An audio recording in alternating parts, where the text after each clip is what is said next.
துபாய சுத்தி பார்க்க போறேன். அபுதாபியில் வீடு கட்ட போல அதையும் சுத்தி தான் பார்க்க போயிருக்கோம். கோயம்புத்தூர் ஏர்போர்ட்ல இருந்து அபுதாபி ஏர்போர்ட்டுக்கு கிளம்பியாச்சு. மொரட்டு பைலட்டா இருப்பார் போல தட தடன்னு பிளேனை டேக் ஆஃப் பண்ணிட்டாரு.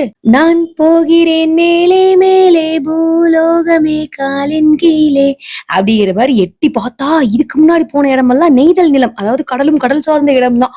ஆனா இப்ப வெளியே எட்டி பாக்குறப்ப பாலைவனம் ஃபர்ஸ்ட் டைம் பாலைவனத்தை பார்க்கவே பரவசமா இருந்தது.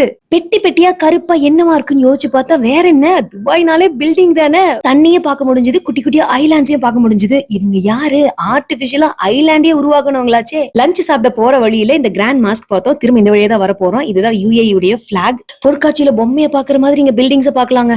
அதுக்கப்புறம் வந்தது இதுதான்டா பேலஸ், UAE உடைய பிரசிடென்ஷியல் பேலஸ்.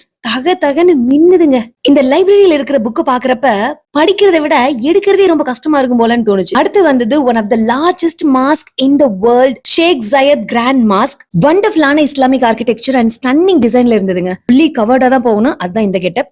உலகத்திலேயே 3வது பெரிய சான்லியர் இங்கதான் இருக்குது. கிட்டத்தட்ட 12 டன் வெயிட். மாஸ்கோட என்ட்ரன்ஸ் இந்த டோம்குள்ள போய் இந்த ரோட்டுக்கு கீழே அண்டர் கிரவுண்ட்ல எலிவேட்டர்ல எல்லாம் போய் அந்த மாஸ்க்கு போற மாதிரி கட்டியிருக்காங்க. எப்படி இருக்கு இவங்களுடைய பிளானிங்? அபுதாபில டவுன் டவுன் காப்தான் ஹோட்டல்ல தான் தங்கி இருந்தோம். Day 2 coming soon. டடா வட்டா.